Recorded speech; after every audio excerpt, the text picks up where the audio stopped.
नमस्कार। आगे बढ़ते हैं और कन्या लग्न श्लोक 5वां और 6ठा, और ये श्लोक कहाँ का है? भावार्थ रत्नाकर का। और हम लोग हमेशा भावार्थ रत्नाकर में वैसे विषय वस्तु की चर्चा करते हैं जो साधारण समझ में या साधारण रूप से जब हम पत्रिका देखते हैं तो उस ओर हम लोग अपना ध्यान नहीं देते हैं। इसीलिए इसको समझना अच्छी तरह से बहुत जरूरी।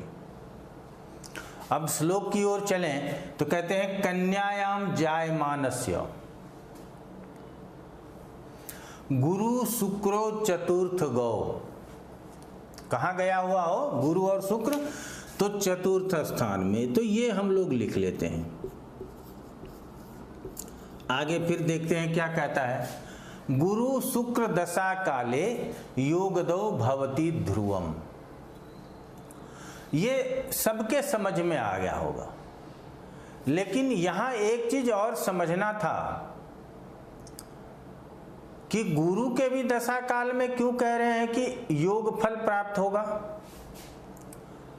हम भी बहुत ऐसे प्रश्नों का जवाब देते रहते हैं जिससे आप कंफ्यूज होते रहते हैं, लेकिन हम इसलिए देते रहते हैं कि आपका कंफ्यूजन दूर हो। आप अलग अलग जगह पे जमा कीजिए, जहाँ कहाँ क्या क्या मैंने बोला उसको जब आप जोड़ के देखेंगे या फिर आप लगातार पाठ को पढ़ेंगे तो कोई कंफ्यूजन नहीं बचेगा।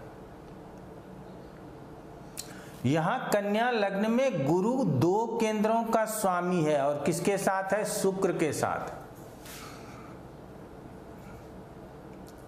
और शुक्र के साथ होने से केंद्र का स्वामी और त्रिकोण के स्वामी की युति हो गई, और जहां हुई वहां पे धनु राशि है, और वो राशि किसकी है? गुरु की राशि है।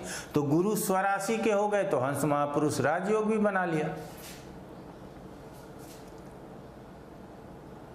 अब चूंकि कहते हैं कि केंद्राधिपत्य दोष में पीड़ित ग्रह